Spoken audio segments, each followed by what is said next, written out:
എൻസിപിയിലെ മന്ത്രിമാറ്റം ചർച്ചയാക്കിയതിൽ K ശശീന്ദ്രന് അതൃപ്തി. Thomas K തോമസിന് മന്ത്രിയാവാൻ സാധ്യതയില്ലെങ്കിൽ താൻ എന്തിന് രാജിവെക്കണമെന്ന് കെ ശശീന്ദ്രൻ ചോദിച്ചു. മുഖ്യമന്ത്രിയുടെ നിലപാടിനെ താൻ എതിർക്കില്ലെന്നും ശശീന്ദ്രൻ. രാജിവെക്കില്ലെന്ന നിലപാട് കെ ശശീന്ദ്രൻ ആവർത്തിച്ചു. വിവരങ്ങളുമായി ഡി ബിനോയ് ചെയ്യുന്നുണ്ട്. ബിനോയ്, എൻസിപിയിൽ മന്ത്രിമാറ്റ ചർച്ചയിൽ അനിശ്ചിതത്വം തുടരുകയാണ്. രാജിവെക്കില്ലെന്ന നിലപാടിലും തന്നെയാണ് കെ ശശീന്ദ്രനുള്ളത്. കൂടുതൽ വിവരങ്ങൾ എങ്ങനെയാണ്? തീർച്ചയായും ഈ വീണ്ടും എൻസിപിയിൽ മന്ത്രി സ്ഥാനത്തെ ചൊല്ലിയുള്ള ചർച്ചകൾ സജീവമാകുന്നു എന്ന് തന്നെ നമുക്ക് പറയാൻ കഴിയും. പ്രത്യേകിച്ചും തോമസ് കെ തോമസ് മന്ത്രിപദത്തിൽ നിന്നും അല്ലെങ്കിൽ മന്ത്രിപദം വേണം എന്ന ആവശ്യത്തിൽ നിന്ന് പിന്മാറില്ല എന്നതിന്റെ സൂചനകളാണ് കഴിഞ്ഞ ദിവസങ്ങളിലൊക്കെ ഉണ്ടായിട്ടുള്ളത്. പ്രത്യേകിച്ചും PC ചാക്കോയും തോമസ് കെ തോമസും കഴിഞ്ഞ ദിവസങ്ങളിൽ ശരത് പവാറുമായി ചർച്ച നടത്തിയിരുന്നു. ആ ചർച്ചയിൽ മന്ത്രിപദം തന്നെയാണ് അദ്ദേഹം മുന്നോട്ട് വെച്ച പ്രധാനപ്പെട്ട ആവശ്യവും. ഇതുമായി ബന്ധപ്പെട്ട് ഇവർ നേരത്തെ മുഖ്യമന്ത്രിയെ കണ്ടിരുന്നുവെങ്കിലും മുഖ്യമന്ത്രി അന്ന് താല്പര്യക്കുറവ് അറിയിക്കുകയായിരുന്നു. ഇപ്പോഴും മുഖ്യമന്ത്രിയായി ഒരു ചർച്ചയ്ക്കുള്ള സാധ്യത അല്ലെങ്കിൽ ചർച്ചയ്ക്ക് വഴി തുറന്നിട്ടില്ല.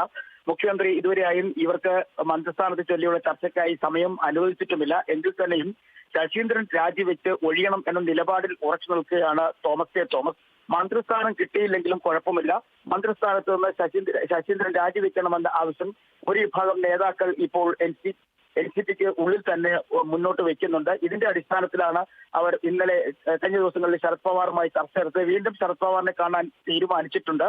മാത്രമല്ല, എടുത്തു പറയേണ്ട ഒരു കാര്യം, നേരത്തെ മുഖ്യമന്ത്രിയെ കണ്ടിരുന്നപ്പോഴും കുറച്ച് കാലതാമസം വേണം, അല്ലെങ്കിൽ ഉടൻ ഒരു മന്ത്രിസഭ അഴിച്ചുപണി നടക്കില്ല എന്ന തരത്തിൽ ഈ കാര്യങ്ങൾ പറഞ്ഞു വെച്ചിരുന്നു. കാരണം മന്ത്രിസഭയിലെ മുതിർന്ന അംഗം എന്ന നിലയ്ക്ക് കെ ശശീന്ദ്രനോട് വലിയ താല്പര്യമാണ് മുഖ്യമന്ത്രിക്കുള്ളത്. പ്രത്യേകിച്ചും മുഖ്യമന്ത്രി പറയുന്ന കാര്യങ്ങൾ കൃത്യമായി നടപ്പിലാക്കുന്നുണ്ട്. അക്കാര്യത്തിൽ വീഴ്ച വരുത്താത്ത ഒരു മന്ത്രി എന്ന നിലയ്ക്ക് അദ്ദേഹത്തിന് വലിയ താല്പര്യമുണ്ട്. മാത്രമല്ല, തോമസ് കെ തോമസിനെ പോലുള്ള ഒരു പരിചയമില്ലാത്ത ഒരാളിനെ മന്ത്രിസഭയിലേക്ക് കൊണ്ടുവരുന്നതിനോട് മുഖ്യമന്ത്രിക്കും വലിയ താല്പര്യമില്ല. ഒപ്പം ഘടകകക്ഷികളായ CPI ഉൾപ്പെടെയുള്ള പാർട്ടികളും ആ അതൃപ്തി അറിയിച്ചിട്ടുണ്ട്. ഒരു പക്ഷേ ശശീന്ദ്രനെ മന്ത്രിസ്ഥാനത്ത് നിന്ന് ഒഴിവാക്കുകയോ പിൻവലിക്കുകയോ ചെയ്യുകയാണെന്നുണ്ടെങ്കിൽ വനം വകുപ്പ് പോലുള്ള പ്രധാനപ്പെട്ട വകുപ്പ് ഒരുപക്ഷെ CPM ഏറ്റെടുക്കാനുള്ള സാധ്യതയും തള്ളിക്കളയാനാകില്ല. പകരം എത്തുന്ന ആൾക്ക് കേവലം ഒരു ചെറിയൊരു വകുപ്പ് മാത്രം നൽകിക്കൊണ്ട് മന്ത്രിയാകാനുള്ള അവസരം നൽകാനുള്ള സാധ്യതയുമുണ്ട്. എന്തായാലും വരും ദിവസങ്ങളിൽ ഇതുമായി ബന്ധപ്പെട്ട ചർച്ചകൾ സജീവമാകാനാണ് സാധ്യത.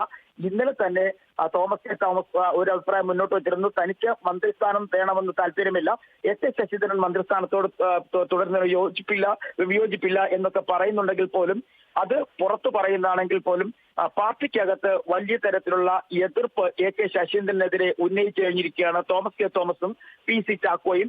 അത്തരത്തിലുള്ള ഒരു വിയോജിപ്പും എതിർപ്പും നിലനിൽക്കുന്ന സാഹചര്യത്തിൽ എത്ര കണ്ട് കെ ശശീന്ദ്രന് മുന്നോട്ട് പോകാൻ കഴിയും എന്നുള്ളതും കണ്ടറിയണം. മാത്രമല്ല, ശശീന്ദ്രന് വലിയ പിന്തുണയായി ഒപ്പം നിൽക്കുന്നത് മുഖ്യമന്ത്രിയാണ്. മുഖ്യമന്ത്രി പല ആവർത്തി പറഞ്ഞു കഴിഞ്ഞു, ഇപ്പോൾ ഒരു മന്ത്രിസഭ അഴിച്ചുപണിക്കുള്ള സമയമല്ല, അതിനുള്ള താല്പര്യപൂർവ്വം അദ്ദേഹം അറിയിച്ചിട്ടുമുണ്ട്. ശരി, ഡി ബിനോയാണ് വാർത്തയുടെ വിവരങ്ങൾ നൽകിയത്.